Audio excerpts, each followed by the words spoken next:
Masjid Ikhwanul Muslimin yang dirahmati oleh Allah. Alhamdulillah, kita bersyukur kepada Allah yang telah menganugerahkan kepada kita nikmat iman dan Islam, yang telah memberikan kepada kita nikmat sehat wal afiah dan keberkahan umur, yang telah memudahkan langkah kaki kita menuju masjid ini untuk melanjutkan daripada ta'lim kita masih kepada maqamat di dalam tasawuf, saat ini maqamul mahabbah.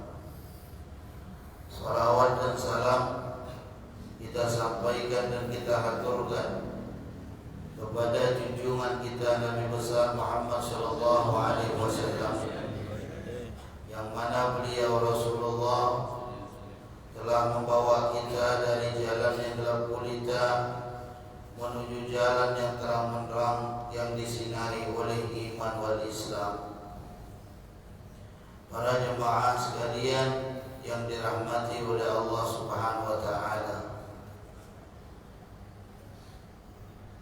di dalam satu hadis Rasulullah sallallahu alaihi wasallam bersabda, hadis dari Sayyidina Anas bin Malik.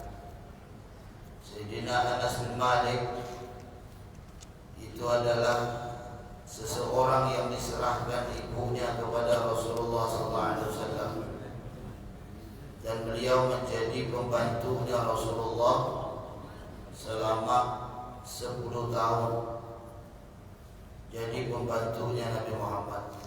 Sehingga Anas bin Malik kalau meriwayatkan hadis yang lebih dekat dengan amalan-amalan Rasulullah sallallahu alaihi wasallam, biasanya beliau menggunakan aku mendengar atau melihat Rasulullah sallallahu alaihi wasallam. Dan beliau pula yang menjelaskan bahwasanya bagaimana sikap Rasulullah selama beliau menjadi pelayan 10 tahun. Beliau mengatakan, tidak pernah Rasulullah SAW mengatakan ketika aku bersalah, kenapa kau buat seperti ini dan kenapa kau buat seperti ini. Artinya adalah Rasulullah SAW adalah seseorang Rasul yang diutus oleh Allah Subhanahu wa taala, yang memiliki sifat seorang penyabar. Di dalam hadis dari Anas bin Malik radhiyallahu anhu menjelaskan tentang manisnya keimanan. Manisnya keimanan. Yang mana di dalam hadis itu Rasulullah sallallahu alaihi wasallam bersabda, "Anin Nabi sallallahu alaihi wasallam." Ada di dalam hadis dari Abu Dzar yang berbunyi suatu pertanyaan, "Ya Rasulullah, mal iman?" Qala ayyakuna Allah wa rasulahu ahabba ilaih mimma siwahuma. Ini di dalam hadis yang diriwayatkan oleh Imam Ahmad. Ada juga di dalam hadis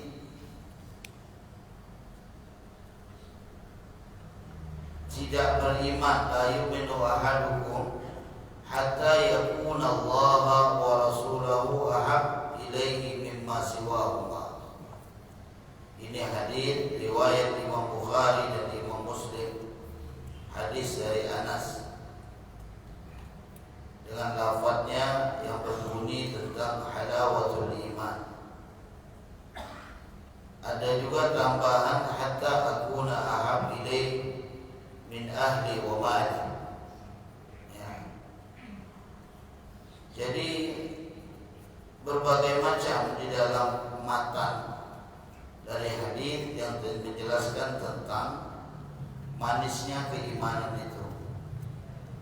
Kemudian di dalam hadis dari Anas bin Malik radhiyallahu an Nabi sallallahu alaihi wasallam qala, dari Nabi Muhammad sallallahu alaihi wasallam beliau bersabda, "Thalathun man kunna fihi wajada halawatal iman."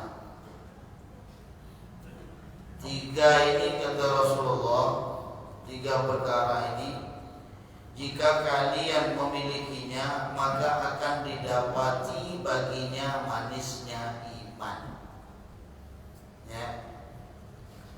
Yang pertama apa kata Rasulullah SAW? Ada dalam matan ayyakunallah wa rasulah ahab ilaihi mimma siwahuma. Ada juga matan di dalam hadis, matan itu bunyi hadis itu ya, isi hadis itu. Ada juga di dalam hadis mangkana Allah wa rasulah ahab ilaihi mimma siwahuma. Ya. Jadi seorang yang merasakan manis iman yang pertama ini adalah menjadikan Allah dan Rasulnya lebih ia cintai dari keduanya. Ya. Ini seorang yang merasakan kemanisan iman. Ada seorang Arab datang kepada Rasulullah. Ja'a Arabi ila Nabi sallallahu alaihi wasallam. Kemudian mereka yang datang tadi itu langsung bertanya kepada Rasulullah sallallahu alaihi wasallam, "Ya Rasulullah, mata sah?" Ya Rasul, kiamat itu kapan? Kiamat itu kalau bahasa kita itu bila kiamat itu? Bayangkan. Ini kan suatu pertanyaan yang jarang ditanyakan bagi setiap umat Nabi Muhammad SAW. Karena mereka tidak berpikir tentang hari kiamat. Ada para ulama yang menghitung dengan jumlah hitungan Hijriah 1500 tahun. Ya. Kalau itu sadek atau tidak sadek, percaya atau tidak percaya, tidak menjadikan masalah. Tapi ada para ulama yang menghitung, kalau andai kata 1500 tahun dengan sekarang 1442,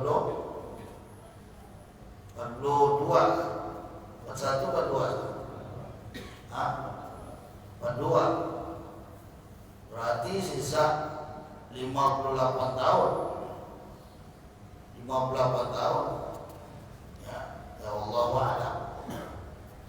Karena di dalam hadis sendiri ketika malaikat Jibril bertanya kepada Rasulullah SAW, "Fa akhbirni 'anis sa'ah." Qala mal mas'ul bi'a'lama min as-sa'i.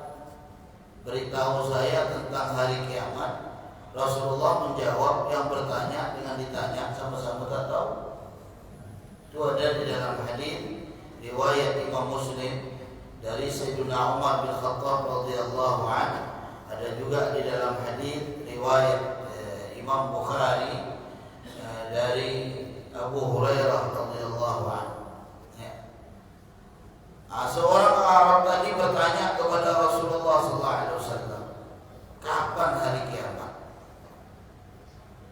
Lalu Rasulullah memperbalik pertanyaan itu. Qala ma a'dadta laha. Rasulullah langsung berkata kepada orang yang bertanya tentang hari kiamat itu, kalau Anda bertanya tentang hari kapan hari kiamat, lalu apa yang telah kau persiapkan untuk hari kiamat itu? Apa yang telah kau persiapkan? Ini pertanyaan yang dibalikkan oleh Rasulullah SAW. Ya. Lalu ia pun menjawab, faqala ma a'dadtu laha kathir salah wa la siyam. "Ya Rasulullah, tidak banyak persiapan aku untuk menghadapi hari kiamat. Ibadah sholat yang aku lakukan tidak terlalu banyak, paling wajib-wajib saja. Yang sunnah pun kadang dilakukan, kadang tidak. Walau siap, puasaku pun tidak banyak. Karena puasa yang biasa dilaksanakan itu hanya puasa Ramadan. Adapun sunnah biasa ditinggalkan." Ya. Lihat bagaimana seseorang yang bertanya kepada Nabi Muhammad SAW tadi menjawab, "Illa anni uhibbullaha wa rasulah." Aku hanya memegang satu bekal saja ya Rasulullah. Sholatku tidak banyak, puasaku tidak banyak, tapi yang aku pegang untuk persiapan hari kiamat hanya satu saja. Apa persiapannya? Uhibbullaha wa rasulah. Saya cinta Allah dan Rasulnya. Saya cinta Allah dan Rasulnya. Lalu bagaimana Nabi Muhammad SAW menjawab? Faqala lahu Rasulullah sallallahu alaihi wasallam. Maka Rasulullah langsung berkata kepada seorang yang bertanya tadi, "Al-mar'u ma'a man ahab." Seseorang itu akan bersama orang yang ia cintai. Ini juga diriwayatkan Imam Bukhari dan Imam Muslim, hadis dari Anas bin Malik. Ada juga hadis dari Abi Musa. Ada juga hadis ini dari Ibnu Mas'ud yang menjelaskan tentang yang saya baca tadi ini. Ya, dia tidak banyak bekal, tapi jawaban yang tegas dia jawab di hadapan Nabi Muhammad bahwasanya ia cinta kepada Allah dan Rasul. Apakah Rasulullah lalu mengatakan kurang? Tidak. Sholatmu bagaimana? Tidak banyak ya Rasulullah. Puasamu bagaimana? Tidak banyak ya Rasulullah. Tapi saya cinta Allah dan Rasul. Langsung dijawab dengan jawaban yang begitu indah dari Nabi Muhammad SAW. Seseorang akan berkumpul bersama orang yang ia cintai. Maka bagaimana kecintaan kita kepada Allah? Bagaimana kecintaan kita kepada Nabi Muhammad SAW? Dan jelas di dalam hadis yang kita baca ini adalah kecintaan terkhusus kepada satu Rasul, walaupun kita tidak membedakan Rasul yang lain. La nufarriqu baina ahadin min rusuli. Tapi ketika kita berbicara tentang hadis ini, cinta kepada Allah dan cinta kepada Rasul, Rasul yang dituju ini adalah Sayyidina Muhammad SAW. Sehingga menggunakan dengan mufrad, tidak digunakan dengan jamak. Ya. Dan seorang akan sampai kepada kecintaan Allah mungkin melewati dari Nabi Muhammad SAW. Untuk cinta kepada Allah secara langsung, kita pastilah melewati Rasulullah. Karena yang mengajarkan kita bagaimana tata cara cinta itu adalah Nabi Muhammad. Ya. Melewati Rasulullah. Nah, maka mulailah. Kalau kita mungkin cinta kepada Allah untuk melaksanakan segala perintah Allah dan menjauhi segala larangan-larangan Allah Subhanahu wa taala. Walaupun ada di dalam hadis mastata'tum, semampu kalian. Artinya adalah seorang hamba itu tidak akan mampu untuk melaksanakan takwa dengan sepenuhnya. Tidak akan mampu, begitu sulit. Maka di dalam hadis Rasulullah SAW, wa ma atakumur rasul fakhudhu apa yang datang dari Rasulullah itu ambillah, ya. Dan apa yang dilarang oleh Rasul itu maka tinggalkanlah. Ada juga fastaqullaha mastata'tum, bertakwalah kepada Allah semampu kalian. Artinya adalah untuk takwa dengan sebenar-benarnya itu adalah takwa yang begitu sulit. Haqqa tuqatih itu sulit, ya. Tapi terkadang dengan pikiran kita dan amaliyah kita yang berusaha untuk menuju jalan takwa kepada Allah Subhanahu wa taala, maka itu akan menyampaikan kita jalan kedekatan kepada Allah, dan salah satunya adalah cinta kepada Allah dan Rasul. Cinta kepada Allah dan Rasul. Bagaimana cintanya kita kepada Rasulullah sallallahu alaihi wasallam? Apakah cinta kita dengan sebatas ucapan saja, atau memang cinta kita itu adalah cinta yang benar? Dan cinta yang benar bukan terucap lewat kata-kata, tapi cinta yang benar akan terucap lewat hatinya, dan begitu sulit bagi dirinya untuk melupakan orang yang dia cintai. Sehingga tidak heran suatu saat seseorang ketika disebut nama Rasulullah SAW, kadang tetesan air matanya jatuh rindu kepada Nabi Muhammad. Karena inilah seorang Rasul yang menghubungkan seorang umat kepada beliau. Tidak akan terpisah kita dengan Rasulullah, tidak akan terpisah. Sehingga kita bersalawat kepada Nabi Muhammad SAW. Kalau seorang yang cinta sedang menyebut nama orang yang dia cintai. Bohong kalau seorang itu cinta tapi dia tidak nyebut nama orang yang dia cintai, ya. Kita cinta dengan si fulan, begitu nama si fulan itu disebut, ya Allah, kebahagiaan yang tiada tara. Senang kita kalau nama itu disebut, kan gitu. Maka kalau kita cinta kepada Rasulullah, sebut terus nama Nabi Muhammad. Jalannya adalah sholawat. Ada seorang yang melihat Rasulullah SAW, kemudian dia memanggil, ya Rasulullah. Dipanggilnya ya Rasulullah. Dia mimpi Rasulullah, tapi Rasulullah tidak peduli mana.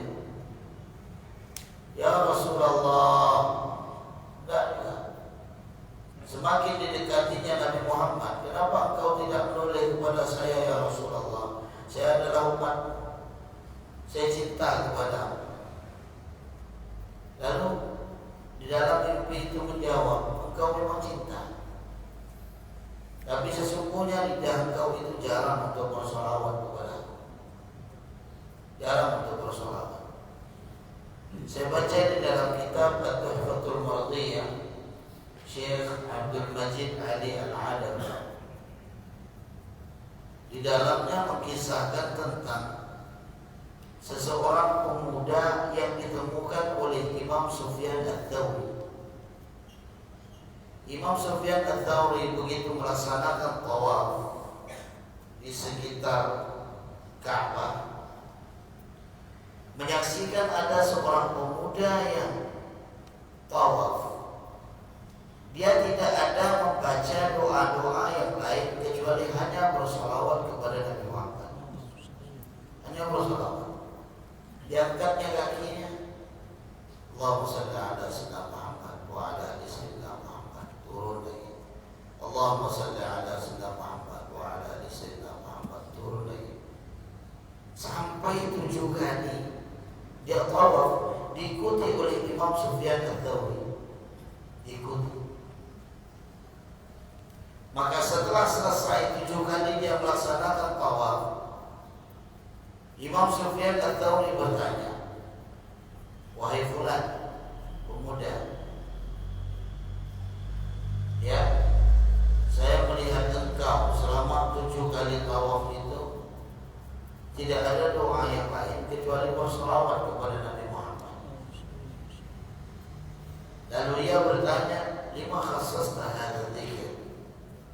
Kenapa kau khususkan zikir? Sang pemuda tadi tidak langsung menjawab, tapi bertanya dulu, siapa penanya ini? Man anta, siapa kau? Ana Sufyan Ats-Tsauri. Sufyan Ats-Tsauri seorang ulama besar. Maka kemudian sang pemuda itu pun langsung menjawab, wahai Imam Sufyan Ats-Tsauri, kalau seandainya engkau ini bukan seorang yang dimuliakan oleh Allah Subhanahu wa taala, maka saya tidak bercerita kenapa saya ini selalu berselawat kepada Nabi Muhammad. Kenapa di saat saya melaksanakan tawaf saya selalu berselawat kepada Nabi Muhammad. Padahal banyak zikir. Biasa ketika kita tawaf, kita mungkin melaksanakan bacaan tasbih, subhanallah walhamdulillah wa la ilaha illallah wallahu akbar ya rabbana. Yang hadir semuanya sampaikan untuk melaksanakan tawaf ke Baitullahil Haram. Ya. Maka kemudian kenapa saya bersolawat? Dia kemudian bercerita, wahai Imam, disinilah ayah saya meninggal dunia. Ayah saya meninggal dunia. Dan alangkah kagetnya saya, terkejutnya saya. Ayah saya yang memiliki kulit yang bersih, tapi begitu meninggal dunia di samping Ka'bah ini wajahnya berubah menjadi hitam. Wajahnya menjadi hitam. Maka kemudian ketika aku duduk di samping jenazah ayahku dalam keadaan kesedihan, menyaksikan sesuatu yang tidak aku sangka-sangka. Saking capeknya, sudah capek menangis, ya, sudah capek menjaga sang ayah di sampingnya yang akan dimakamkan. Tiba-tiba aku pun pada saat itu tertidur. Di dalam tidurku, aku didatangi oleh seorang lelaki yang begitu ganteng.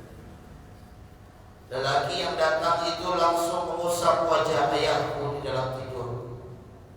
Tiba-tiba wajah ayah berubah menjadi putih. Aku pun bertanya kepada lelaki itu, man anta, siapa kau? Ana hamilul Quran, saya orang yang membawa Al-Quran. Man anta, siapa kau? Ana rasuluka wa habibuka Muhammad sallallahu alaihi wasallam. Saya adalah rasulmu. Saya adalah kekasihmu Nabi Muhammad. Dan mimpi Rasulullah itu adalah benar. Mimpi Rasulullah itu adalah hak. Karena di dalam sabda Nabi, man ra'ani fil manam fasayarani fil yaqظah wa la yatamathalu syaitan bi. Siapa yang melihatku dalam keadaan mimpi, pasti dia akan melihatku dalam keadaan nyata. Syaitan tidak bisa menyerupai wajah Nabi Muhammad SAW. Dalam manaqib Habib Abdullah bin Faqih, beliau didatangi Rasulullah secara nyata sebanyak 20 kali. Coba membayangkan. Ya, kita jangan datang nyata. Mata ini saja memandang wajah Nabi Muhammad, kebahagiaannya tiada tara. Ya. Bagaimana kalau andaikan Rasulullah itu hadir di dalam majlis dan duduk, menampakkan wujudnya di dalam masjid tempat kita duduk, maka tidak akan menatap mata kita kecuali hanya meneteskan air mata dengan kebahagiaan memandang wajah mulianya Sayyidina Muhammad sallallahu alaihi wasallam. Ya. Maka kemudian terjadilah dialog antara lelaki ini dengan Rasulullah, lalu bertanya, Allahumma shalli ala sayyidina Muhammad. Ya Rasulullah, ada apakah dengan ayah saya? Kenapa wajahnya yang bersih tiba-tiba berubah menjadi hitam. Maka kemudian Rasulullah SAW menjawab di dalam mimpinya, Inna abaka mudhnib wa 'asi, sesungguhnya ayahmu itu seorang pendosa dan seorang ahli maksiat. Akan tetapi lidahnya tidak pernah lepas untuk bersolawat kepadaku di setiap waktu. Setiap waktu dia tidak pernah lepas untuk bersolawat. Ya. Maka saat ini aku memberikan syafaat baginya. Bukankah Rasulullah telah bersabda, syafaati li ahli al-kaba'ir, dosa-dosaku akan aku berikan para pendosa-pendosa. Syafaatku ini akan kuberikan kepada para pendosa. Syafaatku akan kuberikan kepada para pendosa. Pendosa yang bagaimana? Yang mereka di dalam hatinya ada kecintaan kepada Nabi Muhammad dan senang untuk menyebut nama kekasihnya, nama kekasihnya. Maka terus salawat kepada Rasulullah SAW. Ya. Begitu dia sadar dari tidurnya, melihat wajah sang ayah sudah berubah menjadi bersih lagi, menjadi bersih lagi. Dengan kemuliaan salawat kepada Nabi Muhammad SAW. Ya. Nah, maka ketika seorang Arab tadi, ya, Arab pegunungan ini, Badui, ketika bertanya kepada Rasulullah SAW apa yang dipersiapkan, dia hanya menjawab, saya cinta kepada Allah dan Rasulnya. Ya. Dan apa kata Sayyiduna Anas bin Malik radhiyallahu anhu, "Fama ra'aitul muslimin farihu bi syai'in ba'da al-Islam farihahum bidzalik." Aku tidak pernah melihat orang-orang muslim itu mereka berbahagia dengan sesuatu setelah Islam kecuali kebahagiaan mereka akan hal itu. Artinya adalah kebahagiaan mereka itu ketika mereka cinta kepada Allah dan Rasulullah dan mendengarkan bagaimana jawaban Nabi Muhammad, al-mar'u ma'a man ahab, seorang akan bersama orang yang dia cintai. Apa kata Sayyiduna Abu Bakar Siddiq radhiyallahu anhu? Sayyiduna Abu Bakar adalah seorang sahabat yang dekat dengan Nabi Muhammad SAW, dan beliau masuk bagian as-sabiqun al-awwalun, orang-orang yang pertama masuk ke dalam agama Islam. Sayyiduna Abu Bakar sampai menguji keimanan Abu Bakar ini. Kalau seandainya diletakkan di atas suatu timbangan iman Sayyidina Abu Bakar dengan iman umat ini, maka iman Sayyidina Abu Bakar itu lebih berat. Dan di dalam hadis yang nanti akan berjalan ke atas sirat tercepat setelah Rasulullah SAW itu Sayyidina Abu Bakar. 2 langkahnya sampai ke surga. Ya, tapi 1 langkahnya 100 tahun. Lama berjalan ke atas sirat itu kita ratusan tahun, bisa 2 tahun. Ya. Maka Sayyidina Abu Bakar sampai setelah Isra wal Mi'raj yang didatangi oleh Abu Jahal itu siapa? Sayyidina Abu Bakar Siddiq. Ingin bercerita supaya Sayyidina Abu Bakar itu tidak percaya. Abu Bakar, ya, Muhammad tadi malam pergi ke Masjidil Aqsa. Muhammad tadi malam naik ke langit ketemu Tuhannya. Maksud Abu Jahal supaya Sayyidina Abu Bakar mungkin tidak percaya. 1 malam, sementara untuk menempuh jalan, ya, antara Makkah menuju ke Palestina, menuju ke Masjidil Aqsa berbulan-bulan. Ketika mereka menggunakan unta, lalu apa jawaban Sayyidina Abu Bakar?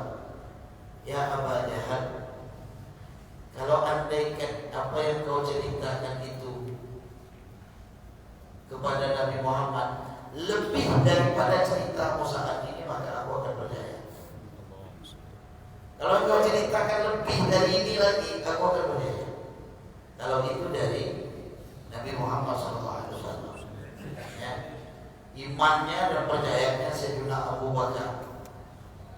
Beliau menikahkan anaknya Sayyidah Aisyah dengan Rasulullah SAW. Ya, Sayyidina Abu Bakar Siddiq, sehingga beliau sampai digelar dengan As-Siddiq, orang yang jujur, dipercaya, dan apapun yang ada pada Nabi Muhammad selalu dibenarkan beliau.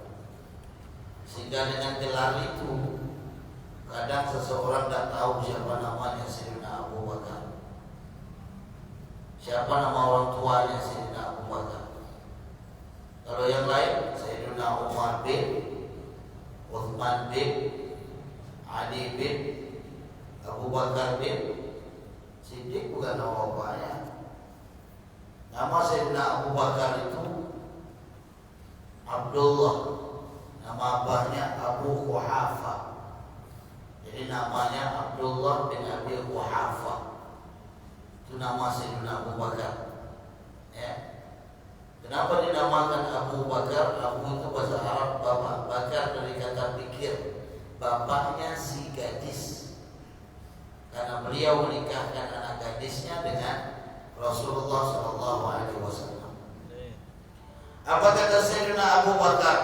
Man dhaqa, ya, man dhaqa min khalisi mahabbatillah, siapa yang merasakan dari bersihnya, ikhlasnya kecintaan kepada Allah Subhanahu wa taala, ya,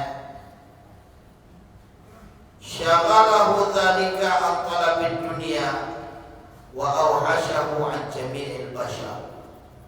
Ya. Kalau seorang yang sudah merasakan, ya, kecintaan Allah Subhanahu wa taala, dia selalu akan disibukkan kepada Allah Subhanahu wa taala sampai bagi dirinya lupa untuk mencari atau meminta dunia. Ya. Dan dia akan tinggalkan semua manusia yang menjadi penghalang bagi dirinya untuk cinta kepada Allah Subhanahu wa taala. Kalau seorang itu sudah cinta kepada Allah, jadi tidak disibukkan akan dunia lagi. Dia merasakan bahwasanya yang saya pegang ini, yang saya cintai ini adalah pemegang dunia. Tidak sulit bagi saya untuk mendapatkan dunia. Ya. Seorang minta kaya, pegang dulu sama kaya. Seorang minta diampunkan dari dosanya, pegang dulu seorang yang maha pengampun. Seorang yang ingin dimudahkan dari jalannya, urusannya, pegang dulu, ya, yang membuka dari segala jalan urusan kita yang ada di dunia. Maka mempermudah bagi seorang hamba untuk mendapatkan, ya, dirinya itu kecintaan kepada Allah dan Rasul, ya, ketika ia utamakan, maka begitu mudah bagi dirinya untuk mendapatkan daripada dunia. Dunia akan datang. Jadi kalau orang cinta Allah, cinta Rasul, dilihat dunia dia punya, jangan kita heran. Jangan suka bertanya tentang kelebihan seseorang itu. Apa kecil itu? Saya ini apa? Saya ini apa? Jangan kita tanya di situ. Kalau kita melihat ada seseorang yang diberikan oleh Allah dengan kelebihan, apa amalan yang dia lakukan? Gitu saja. Kalau itu adalah orang soleh. Kalau tidak orang soleh, jangan antum tanya lagi dah. Jangan antum tanya. Karena kalau orang yang tidak soleh, begitu diberikan dunia kepadanya, itu bisa jadi istidrak. Jalan dunia itu menjadikan dia lalai kepada Allah. Tapi kalau orang soleh diberikan dunia kepadanya, antum tanya, apa amalan yang antum lakukan? Tanya. Mungkin amalan dia sedekah, ya, Mungkin amalan dia doanya tidak tensinya minta kepada Allah. Mungkin amalan dia tahajud, ya. Mungkin amalan dia mendoakan muslimin wal muslimat. Berbagai macam amalannya sehingga Allah memberikan dunia kepadanya. Ya, jadi jangan heran kalau andai kata orang-orang soleh diberikan oleh Allah kan hal itu. Subhanallah, ada satu orang, dia kalau bahasa kita ini aneh ini orangnya. Dia buka toko jualan di satu tempat, kiranya di Sahara lah, di Sahara. Nggak ada pedagang, cuma dia seorang kecobok situ. Tempat itu sepi, nggak ada orang. Ditunggunya, setiap hari ditunggunya, setiap hari ditunggunya duduk situ. Sampai orang mengatakan, ente nih, ngapa buka tempat ini? Siapa yang lewat sini? Nampaknya susah. Kalau kita pandang nih mau cari rezeki, kalau caranya kayak gini nih, susah nampaknya. Ya, dia jawab satu saja. Sebagaimana Allah mengutus malaikat Israel untuk mencabut seorang hamba Allah dari nyawanya yang tidak memandang tempat, dan tidak begitu sulit Allah Maha Pemberi rezeki ketika ingin memberikan rezeki kepada hamba-hambanya, walaupun di tempat yang sepi sekalipun. Masya Allah, ya. Dari di tempat yang sepi. Jadi kenapa? Keyakinan dia kepada Allah Subhanahu Wa Taala bahwasanya bukan makhluk yang berhak untuk memberi rezeki, tapi Allah. Ya, bukan makhluk yang berhak untuk menaikkan dan menjatuhkan seseorang kecuali Allah. Biar makhluk sedunia ini menjatuhkan, kalau Allah menginginkan untuk mengangkatnya, tidak ada jatuh dia. Tapi biar makhluk seluruh dunia ini mengagungkannya, tapi kalau Allah ingin menjatuhkannya, jatuh dia. Qulillahumma malikal mulki tu'til mulka man tasha wa tu'izzu man tasha wa tudhillu man tasha. Ya. Jadi kalau orang yang bangga dengan jabatannya, kedudukannya, silakan antum bangga. Sepuas-puas antum bangga. Tapi ada saat kalau Allah ingin menjatuhkan, tidak begitu sulit. Karena manusia itu tidak ada yang jalannya lurus, itu tidak ada. Suatu saat pasti akan berat dengan beban yang dia lakukan. Orang angkat semen sampai 3-4 sak, tidak akan mungkin dilurus. Itu terbengkok di masjid. Tidak akan mungkin. Seorang yang menanggung beban, ya, dengan beban yang besar, apalagi yang ditanggung ini adalah beban orang banyak, tetap melek dia ujungnya. Jadi jangan khawatir. Kalau memang seorang benar dalam kezalimannya, kezaliman pasti akan jatuh. Kezaliman pasti akan jatuh. Sehingga kekuatan doa itu melebihi daripada kekuatan fisik. Kalau setiap umat Islam mereka berdoa untuk kezaliman seseorang dan kita merasa dizalimi, Allah kabulkan doanya. Dan itu dari janji Nabi Muhammad. Da'watul maghlub laisa bainahu wa bainallahi hijab. Doa orang yang dizalim tidak ada batas bagi dia dengan Allah Subhanahu Wa Taala. Ya.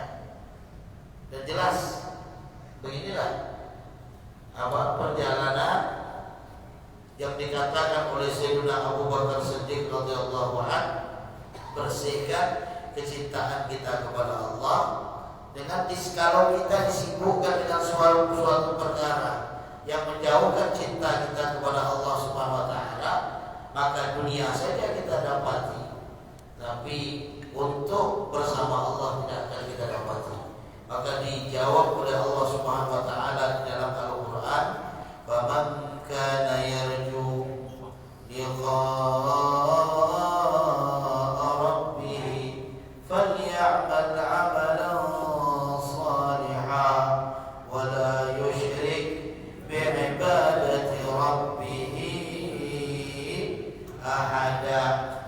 berharap untuk bertemu Allah, ya, falyamal amalan hendaklah melakukan amal saleh dan tidak menyekutukan Allah akan sesuatu apapun, ya.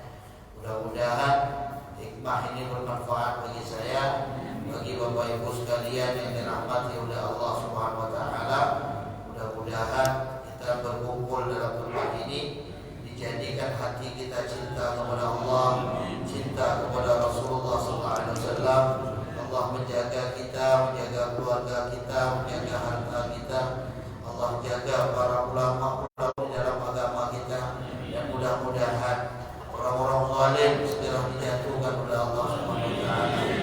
Insyaallah Allah berikan kepada kita ya orang-orang yang menegakkan dalam toleransi, orang-orang yang menegakkan ya dalam syariat, terkhususnya mayoritas agama kita umat Islam, umat Nabi Muhammad SAW. Mudah-mudahan yang berkhianat, yang menghancurkan ya daripada agamanya Allah Subhanahu wa taala, Allah hancurkan mereka. Mudah-mudahan Allah turunkan pertolongan